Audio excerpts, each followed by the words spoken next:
Well, I want to thank you for coming, as I said earlier, because I tell people it's even hard to go to a grief support group, but it's hard to come to something like this. But you had to call time out in your schedule to do this, so I appreciate that very much. And what I shared earlier were some tools, and I want to touch on those just for a few minutes, just kind of an overview on how they may be applied. And then I want to talk about grief and the holidays, because believe it or not, we have holidays coming up. I was starting to get emails this morning about Black Friday, and I thought, what's this? Oh, Black Friday, that's the Friday after Thanksgiving, right? Yeah. When you have a loss in your life, sometimes there's a lot of Black Fridays, okay? But the tools that I shared about looking at a relationship, and you think about first memories, early memories, then things that feel good, and then things that hurt. That's a good tool to use in relationships. I mentioned earlier about tools that you can use with people who are still alive. That is a valuable tool with people who are still alive who's causing you grief. It can happen, okay? Somebody can rub you the wrong way and they don't back off. What do you do with that? Well, you could blow up, but that doesn't get you anywhere. Try this. Pull back to just you, get a piece of paper and a pen, and write down, when did you first meet that person? Okay, you figure that out, first time you met. What are some things that feel good about this person? You may have to search for that, okay? Might feel good if they're not kin to you. That might be, and they might be kin to you. But you look at what is a positive in there? Dig deep. Then what hurts? Usually what hurts is the way they make us feel. That's what hurts, the way they make us feel. Although we have that choice on how we feel, okay? No matter what they do, we have a choice how we respond. But you look at it from a distance when you do that. It's taking time to write it down. When you first met them, things that feel good and things that hurt. That gives you a way to look at the whole thing instead of just looking at them saying, oh, they're just all bad. In reality, they might not be all bad. So let's just get the bigger picture of it. But the tool that I shared with you, if you could have another conversation with someone, and this may be someone, in fact, we incorporated some of this with hospice too, encouraging families to have this conversation with their loved one while there's time, because death will rob us of the opportunity to say things. While there's time, to be able to spend some time and talk about thank yous, apologies, and forgiveness, what you'd like to hear, what you'd like to say. It's those 5 things. There's a longer version of that in the book. I think Lisa mentioned we had books available in the box over here. But there's longer versions of more things that you could write about. Okay, but the concept is to be able to put words to our feelings so we can express it. Okay, so as we think about that grief, we're organizing it and it's coming out and written, and that's valuable is doing that. So I encourage you to think in those terms. If you take a book with you tonight, you're welcome to do that. Let me make a plug on something that's real important to me, if I could. Every morning about somewhere around 6 o'clock, I put something on my Facebook page called a morning moment. It's about grief, it's about loss, about life skills, it's about feelings. I really can't describe what it's going to be, and it's just something that God's put on me for the last 3 years, actually, every morning to put that out. You're welcome to plug into that and share that if you would. It's a way of extending ministry to grievers. And I'm working at putting that in book form. Hopefully after the first year, I'll be able to have a book of the morning moments and even the grief book translated into Spanish. And that's something we're working on. So if you're running out of things to pray for me, okay? I only need on days that end in Y, but I'll take them. Take those prayers. But I I'm grateful for the opportunity just to be able to share about some grief stuff. The tools I shared with you are in the book, okay? They have the little expanded version of them. They're life skills that we learn to deal with grief, but also help us deal with other relationships with people who are still alive. But I want to touch about holidays. They're coming. They're coming. Let's see what she said. Bob, I'd like to go to sleep the night before Thanksgiving and wake up the 2nd of January. She said, I'd like to go to sleep and just go right on over all the holidays, because she knew, because her husband died, she knew those were going to be some bumpy days. She said, I'd just like to sleep right through them. Well, we can't, okay? I remember I did a group at Midwest City in the hospital one year, and a couple of ladies met each other in the group, and they decided, because both of them had husbands who died, they decided they was going to take a cruise together, and they worked out a cruise, and next thing they was going for a Christmas cruise. One of them called me after the cruise and said, Bob, I was miserable halfway around the world. I took my memories with me. Imagine that. Do you know that you do the same thing? Wherever you go, you're going to take your memories with you. You can't escape them because you go on the cruise. You can't, put them in a suitcase and leave them home. You can't do that. Wherever you go, they're going to be there. And it'll be things that trigger them. Because what I said earlier, we lose people physically, but emotionally, they're still part of us. And it doesn't matter if you're on an island somewhere, something could trigger an emotion just like that. It may be the weather, it might be a word, it might be somebody you saw, it might be a song. Something that happens will trigger those emotions. So don't try to run away from your grief during the holidays. The way I will address this, I really think we need to take the initiative and step toward our grief, okay?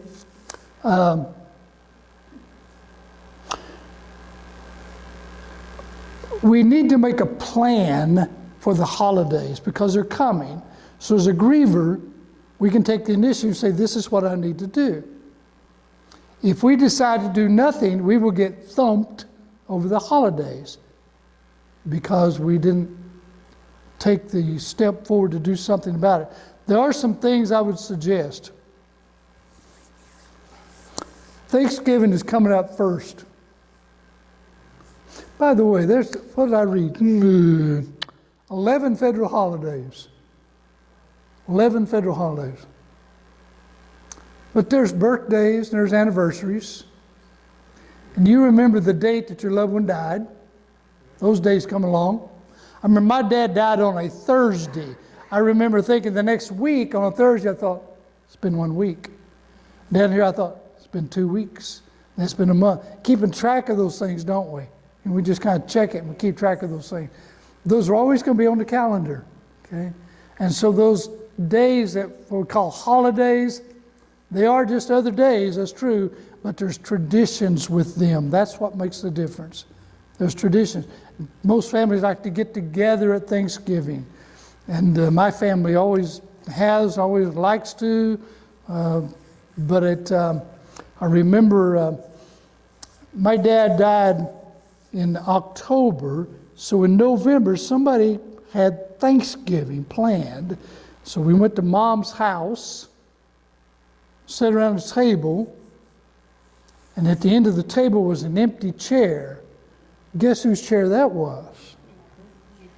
Dad usually sat at that head of the table. It was empty. We didn't even talk about Dad. We didn't, I wasn't a grief counselor, I was a son, okay? And so we didn't talk about Dad. But sometime between Thanksgiving and Christmas, somebody came up with the idea that we move that chair and we put a high chair there and put a grandchild in the high chair. That end of the table that had a picture of death at Thanksgiving was life at Christmas, okay? Just by moving the chair out. You can do that. You can make those changes just by moving the chair out of the way. It made a difference. But it gave a little different feeling of the house, okay? But I I've gleaned over the years from people on things that helped them, especially at Thanksgiving. I remember some young lady, and I say young, my age, a lot of people young, but she's had a young family. She said, what we did for Thanksgiving, we set up a separate table and we put nothing but a white plastic tablecloth on that with some black felt tip markers. And we asked people to write on that what they're thankful for on that, and they dated it. I mean, these little kids, what they were thankful for. And that became a family treasure. Because I remember, she said that her grandson wrote in there, she's thankful for Barry Switzer being the coach of the OU football team. That's going to date that white tablecloth, okay? But that became a treasure to them. Cleaned it up a little bit and put it away. Did the same thing the next year. You just keep doing that, okay? So think of a way for people to be involved in the holidays, but you can do that, what memories you would have of the person who died. Write them on that. Now, I said in the earlier portion that I wasn't asking you to say anything. That was that portion. I've changed. No, let me just, on a volunteer basis. I never met your loved one. Think here a minute. I think that's an accurate statement, pretty accurate statement. What one word would you use to describe their character or personality? What word would you use to describe them to somebody who'd never met them? Let me hear some of those. Kind. Loving. Hilarious. All right. Caring. All right. Positive. Starving Marvin. Starving Marvin. Yeah. Do you see what happened there? You just started talking about your grief becomes mourning. You're putting words to the pain that's there. Okay?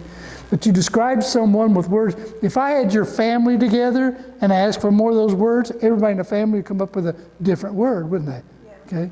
Different relationships. You can do that Thanksgiving and Christmas. I mean, before we eat, let's talk about this. What words would you use to describe them? Spend about 30 seconds, let people come up with words. Say, thank you, Lord, and then have a meal. Okay? Because it doesn't take any effort, but it gives people a chance. Let's just break the silence and say it. You can laugh and cry. Holidays will bring that about. Laughter and tears. That's life, isn't it? Think about that. When a baby is born, one of those and the baby's crying. Everybody else is laughing. At the other end of life, everybody's crying, and the person who dies goes to heaven is laughing. The same emotion, but during that time, that lifespan, laughter and tears is what we live. So we'll have those times of laughter and tears. But even when we gather together, you know, Thanksgiving is a time, as it says, to be thankful. So why not, as you gather as a family, say, let's just use a word. What are you thankful for? Doesn't have to be long, doesn't have to be a speech. One word. Many times when I'm doing funeral services, I would ask people to do that, especially at the graveside. What words would you use to describe them? And, you know, they come up with those words real quick. Like, I actually did one. There was a small family, far fewer than 10 people. And the elderly lady had died.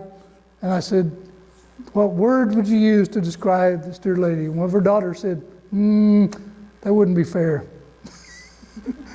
No one said a word. So as best I could, I kind of backed out of that conversation. Let us pray. Yeah. Yeah. But in your situation, when you're thinking about someone who's died, give the opportunity to people put a word to their feelings. Okay. Remember, when you put words to your feelings, the grief has a word to it now. It's mourning. According to Jesus, that's how we're going to find comfort. Even one word. Okay. But I want to focus in on Christmas for a moment, because that's the biggie, right? People, there's so many traditions to it. When it comes to Christmas time, a lot of times we don't feel the joy that's been there in the past. Like a friend told me after her husband died, she says, my reason for living died.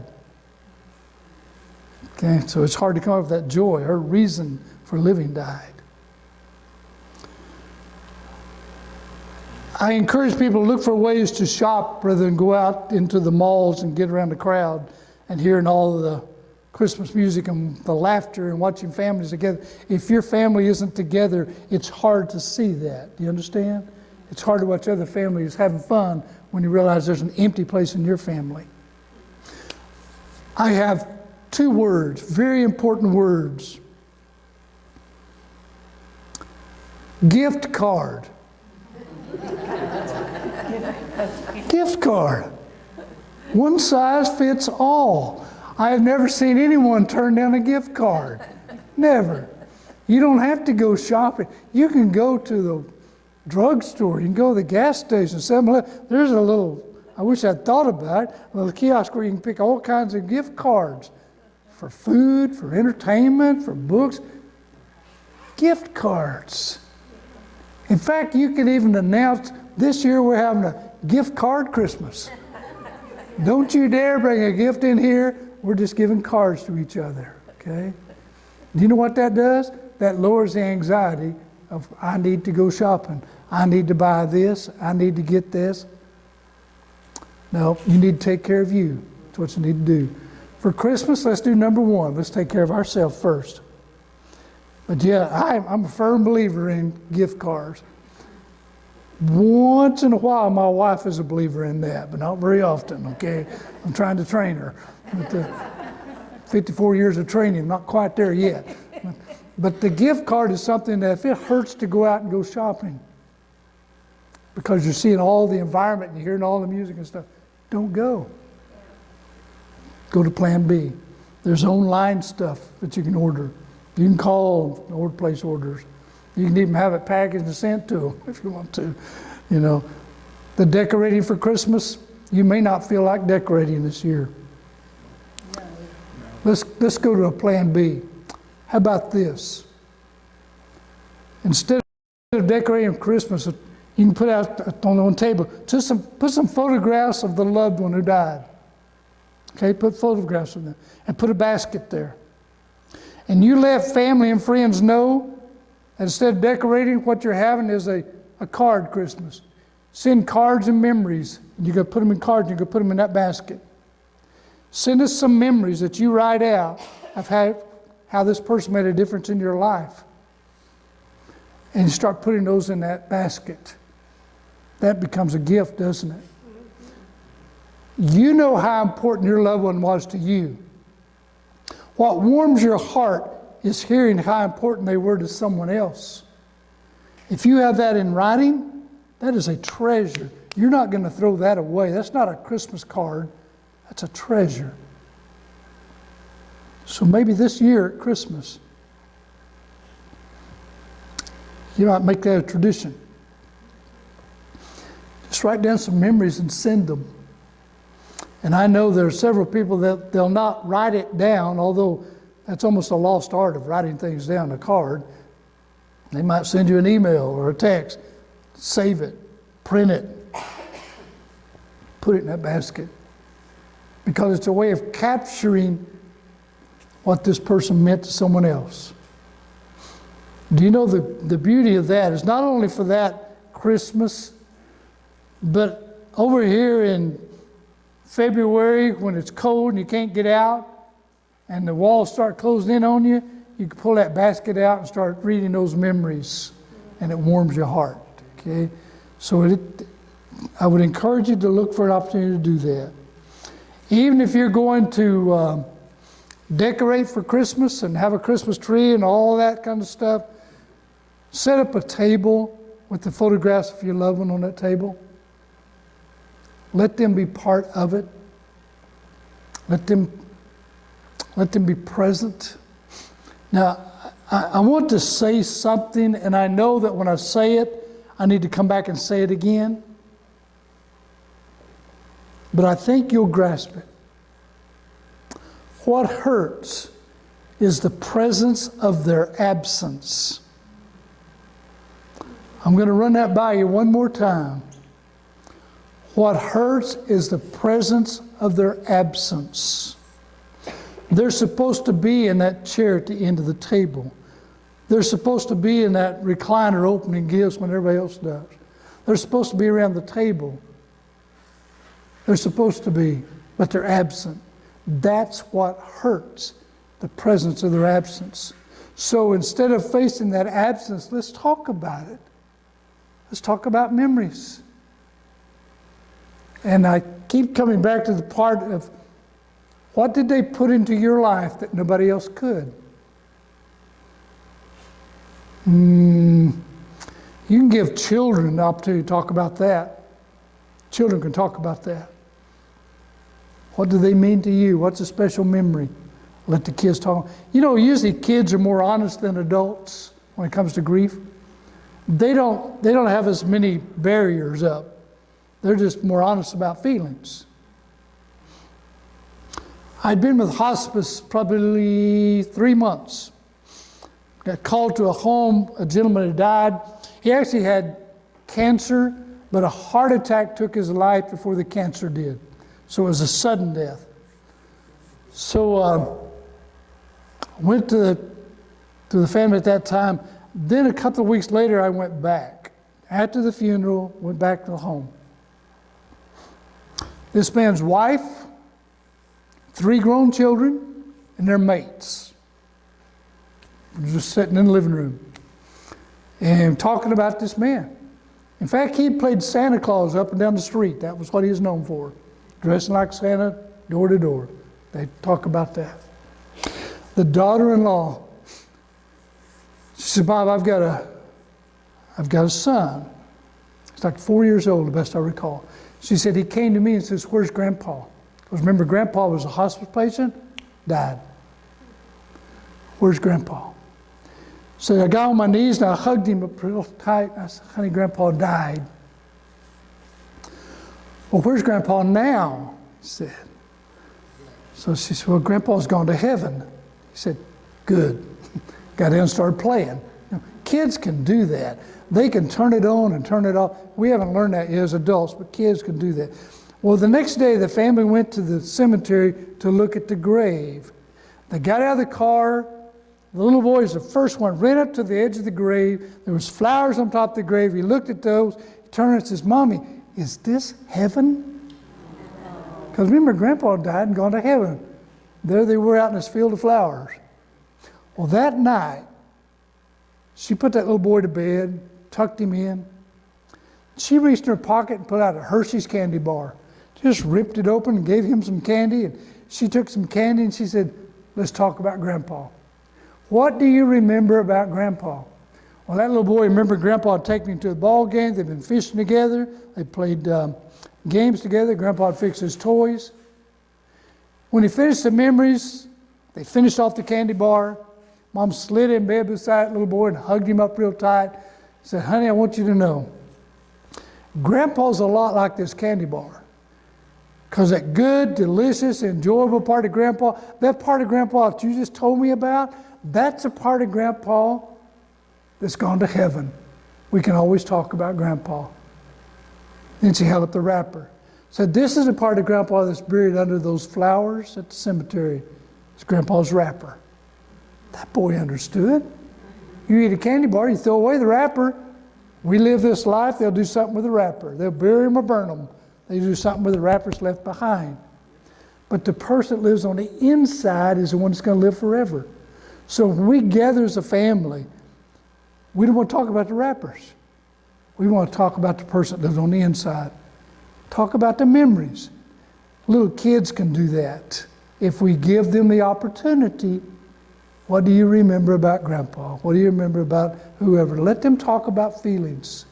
Because you see, kids are more honest with their grief, so we better get ready. If we ask them to talk, better get ready for what they're going to say. And they'll say things like, I want to go to heaven and see him.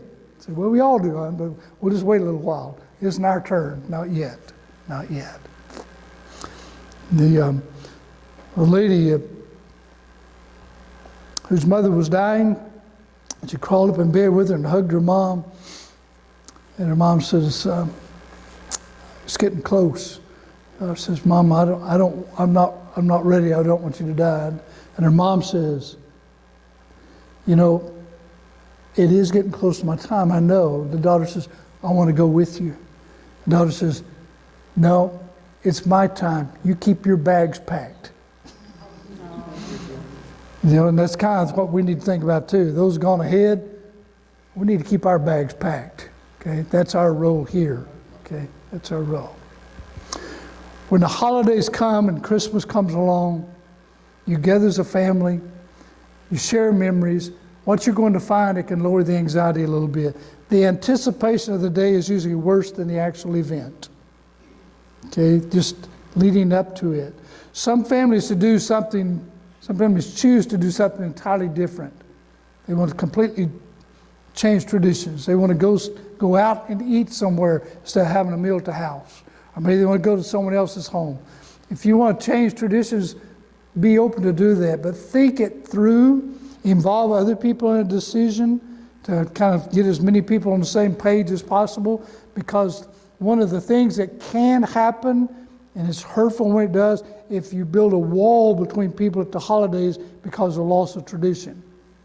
If somebody's so locked up in it, try to incorporate all these things. So I have a tendency to try to be a peacemaker. Sometimes it's hard when you have so many people that have ideas. So try to gather as many as you can to make choices and decisions. That's best to remember a loved one. You can, in fact, Tandy, at Council Road Baptist every year, usually the first week of December, for the last, maybe 15 or 18 years, we've been having this where they have a Christmas tree that's filled with angels, angel ornaments, all different shapes, all different materials, all different sizes. And we have a little bit of a service similar to what you have here, and ask people to come and take an angel off this tree and take it home and put it on your tree to remind you of your loved one. There have been people coming back year after year after year because they want to get another angel to represent them. That's a beautiful thing. If you can pick out even an ornament for Christmas that represents your loved one, I would encourage you to do that. Let it be something special. My mother-in-law was an Elvis fan. If Elvis was on it, she had it. Well, when Elvis died, that was a traumatic event for her. It's like a family member died. So we understand that, okay? But when my mother-in-law died, all those Elvis ornaments went to her oldest daughter. I happen to be married to her oldest daughter. Guess who's hanging on our Christmas tree? Do you know you can buy Elvis ornaments year-round? They're everywhere. Because it honors her mom. We have cowboy boots hanging on the tree because of her dad who died. That represents him. Whatever it takes for you to hang something on your tree, to decorate, say, I want to do this in their memory. Maybe you write their name on it, maybe you don't. It's up to you. But think about having family members to bring an ornament and put on the tree in memory of someone who died this year. Okay? And then next year you can have them do the same thing. An ornament that reminds them of that person. It could be something different. So some families because they don't feel like Christmas, so they want to maybe just pull some gifts together and give to, maybe the women's center or the homeless shelter. Some people who have needs. Instead of this family doesn't feel like celebrating, okay, you just want to get together and try to meet the needs of someone else. Because it helps us step out of our box and look around, okay, a little bit, and see that there's people that really are hurting a lot, not necessarily a lot worse, in different ways than we are, okay, after a loss. So just open it up just a little bit to think outside the box of regular Christmas and regular holidays. But when I think about the Christmas holidays, some of you have already been through a Christmas without a loved one. You've been through the holidays without a loved one. It's hard, isn't it? What is the hard part? Memories? Then why don't we incorporate those in? Invite their presence. I don't mean that presence like the opening type.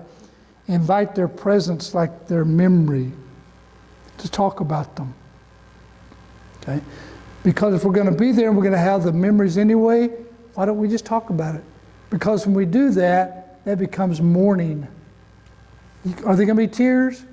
I hope so. I hope so. I don't worry about people who cry. My goodness, I don't. That's okay. I think you're either crying on the inside or you're crying on the outside, one or the other. It's healthier to cry on the outside. Years ago, we had a lady who had her mother on our hospice program. Mother died. She had a difficult time. We did some counseling. Her dad came on our hospice program. Her dad died. We got together. We did some counseling. All those times, she never cried. Not during mom's sickness, not after mom died, not during dad's sickness or after dad cried. She didn't cry. And one day, she walked in on a counseling session. She says, Bob, I realized I'm crying, but it's all going in on the inside. That's the reason my heart is so heavy, it's full of tears. And she began to cry. I do believe that you either cry on the outside or you cry on the inside, and that heart's going to get heavy with all those.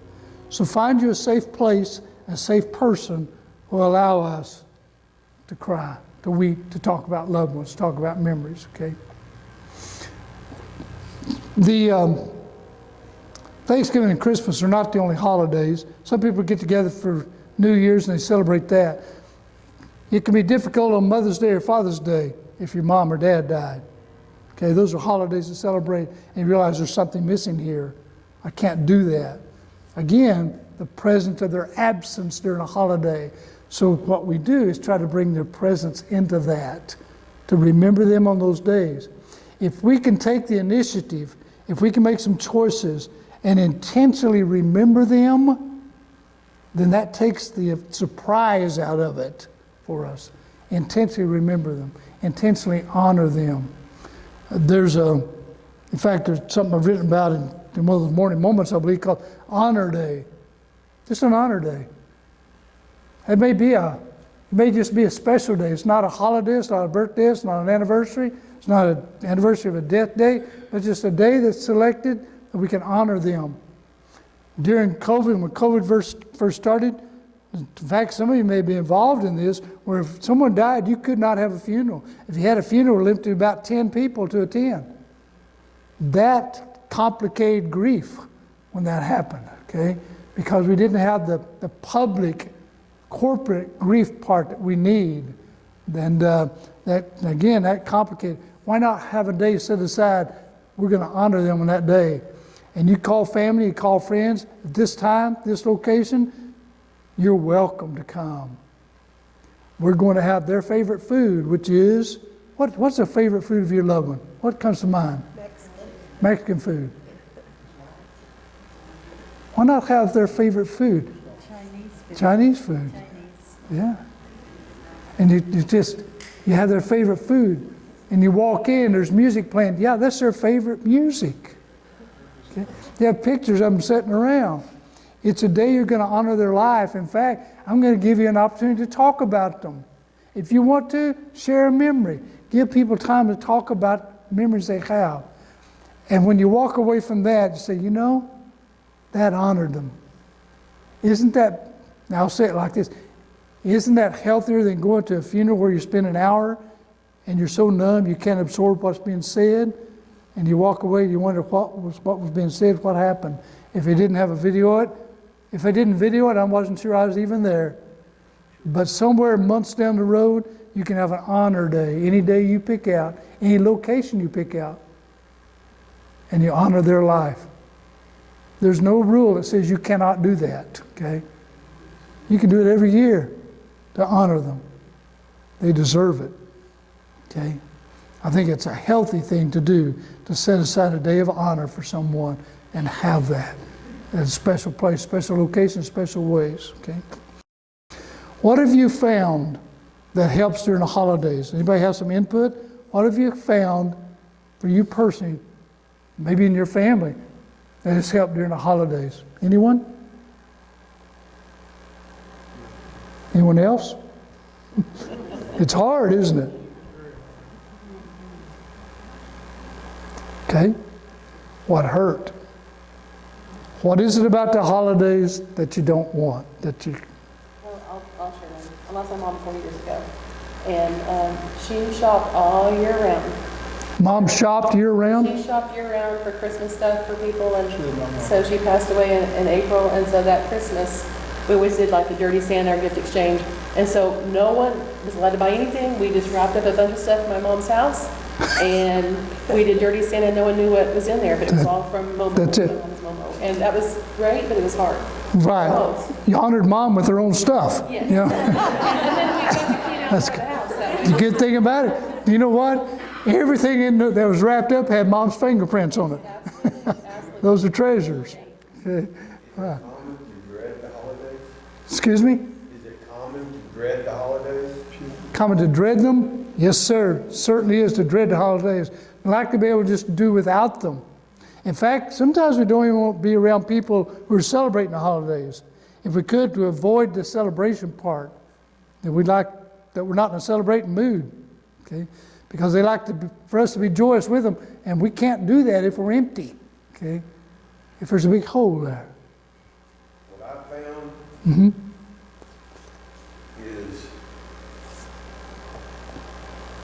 well, I've tried to recreate every holiday the way it was before she passed. Right. I lost her the day after Thanksgiving Sunday.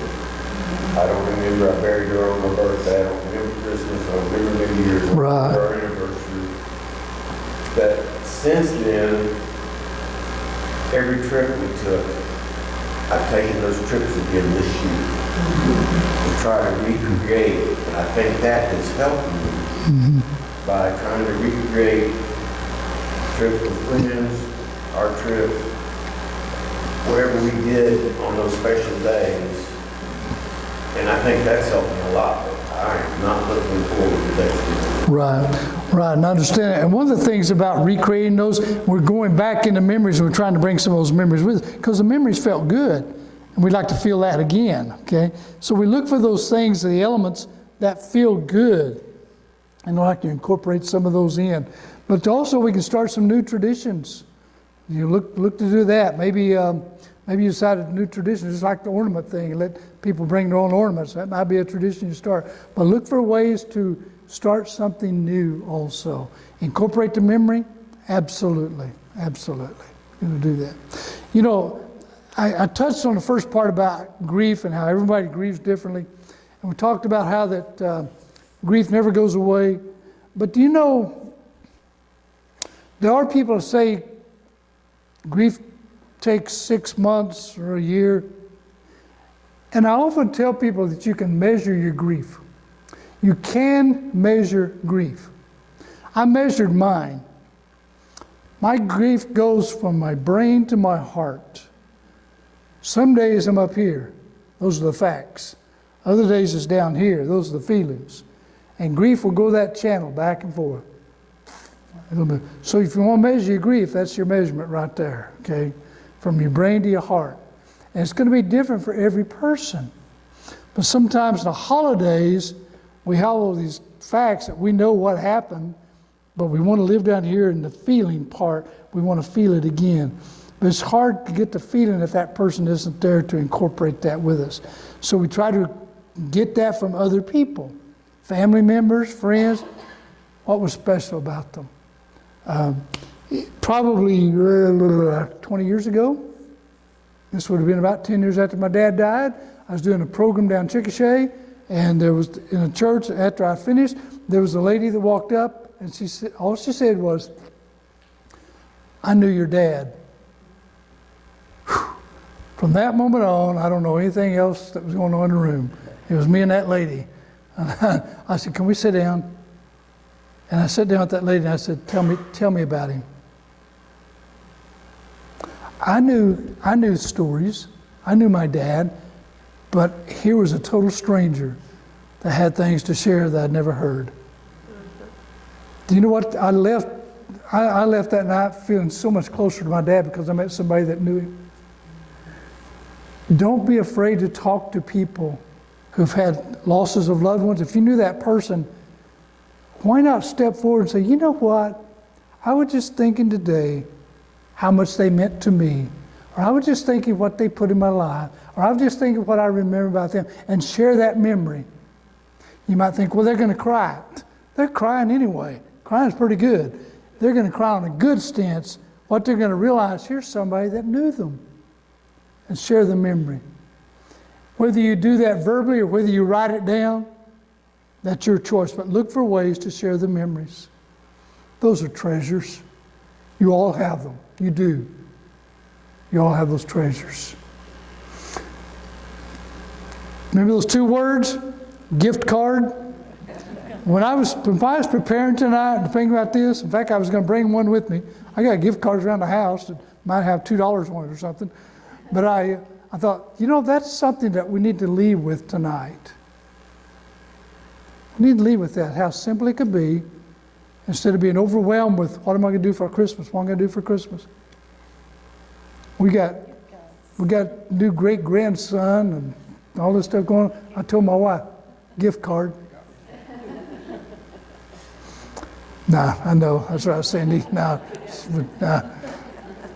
But look for ways to step out of the box a little bit.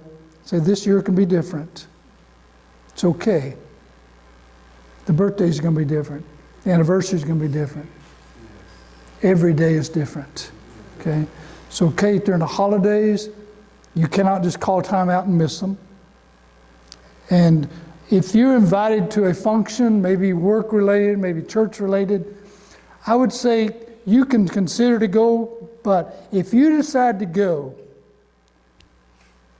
have an exit plan.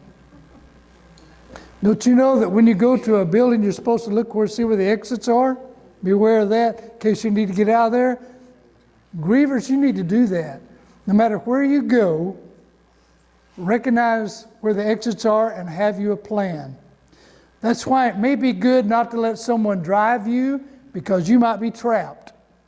If you can take your own car, you have an exit plan. You got a key. But have a way to step away if you need to. And if you can't get away, go spend some time in the men's room or the ladies' room, whichever one you'd like to. Just go to a private place and just get away for a while. Because that way you can get a little bit of refreshment and come back. Okay?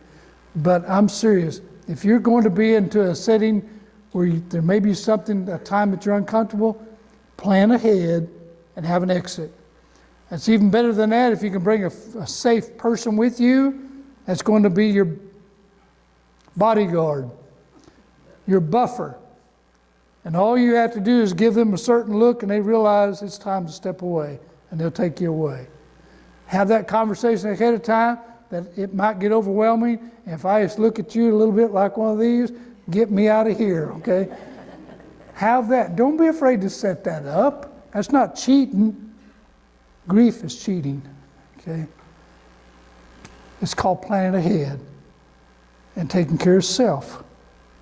That's the hardest one to take care of is self. If you were the caregiver for someone, it's hard to take care of self for caregivers. Caregivers make terrible care receivers. It's hard to take care of yourself. As a griever, we have to do things for ourselves to protect ourselves. Physically, emotionally, spiritually, every aspect of it. Don't be afraid. Now, finally, I want to teach you a word. It's the most difficult word to pronounce in the English language, I think. It's the word no. No. You may have to use that word in the holidays. When everybody else is saying yes, you may have to say no. It may even be, what part of no do you not understand? No, I can't do that. It's too much on me emotionally. Use the word no. It's okay. Well, they might get upset with me. Take care of yourself and use that word no. I think it's important for us to have that word in our vocabulary and to know when to use it, and don't be afraid to use it. just taking care of ourselves. Okay, you saw when I made this heart tonight, I put that bandage on it. That bandage represents someone in your life, kind of help hold you together while God's doing the healing. Psalms 147:3, it says, He heals the brokenhearted. He binds up their wounds. He does that. But sometimes there's people who will lay their ears on us and be present with us. That's our bandage. They don't have to heal us. You're not responsible for healing anyone. Okay, God takes care of that department. But we can be present with someone. That's the important part. Anytime I lead a grief group, I make the statement up front, I'm responsible to you, but I'm not responsible for you. I believe that in this session tonight too. I'm not responsible for you. If I was responsible for you folks, I couldn't sleep at night. I'd be worried about you. What are they doing now? I'm not responsible for you. The responsibility to you is provide some tools, and we've touched on those, and that's my responsibility. But what you do with those, up to you. I don't want you to feel like you're alone. I don't want you to feel helpless. I mentioned Facebook, that you can follow me on Facebook. If you're a Facebooker, follow me just under Bob Willis. It's my private page, personal page, whatever they call that. That's where that morning moments goes each morning. And you're welcome to follow that and share it, whatever you want to do. That's a ministry that God's opening up. It blows me away with that stuff. About 3 years ago, I couldn't spell Facebook, and now I'm trying to every morning to own it. But I encourage you to use that and to share it. But you can also, I put my email in every one of those messages. You can also email me, and we can talk. I have some business cards around. Yeah, I've got some business cards. I'll give you one tonight. I'll have my phone number on it. You can call me, and we can talk, and I'll listen to you and I'll hear you. Okay, we'll do that. But I can't fix you. Sorry, I can't fix you. I work full time trying to fix Bob, so I can't fix you. You agree? But I know one who can. I know one who can. I'd like to have prayer. Father, the beauty of this time and this opportunity is your presence. You know every hurt that's in this building. You know every heart. You know the pain, but we know the healer. I pray that you might provide the safe people that are needed, the words that are needed, the compassion, the love. I pray you might bring about a healing from the grief. We realize we'll always be those grievers, but give us an outlet to mourn. Because, Lord, that's where we want to find your comfort. Thank you for every person that's here, how they've come to be present. I ask you might bless their life, but most of all, ease their path. In Christ's name, amen. Amen. I do want to thank you for coming. And Lisa, Michael, thank you for hosting us and having us in this location to come here and do this program again tonight. And there's the beauty of it. It doesn't cost you anything. And hopefully you gain something that you can walk out with tonight. I need to turn this over to the lady who... pardon me. Lisa's lady I've known several years, and I trust her with grievers. You want to talk on that for a little while? Yes. Thank you, Bob. I appreciate you coming and just offering these words of wisdom and insight, and it's always appreciated. And just, I can't thank you enough. I appreciate it. We have...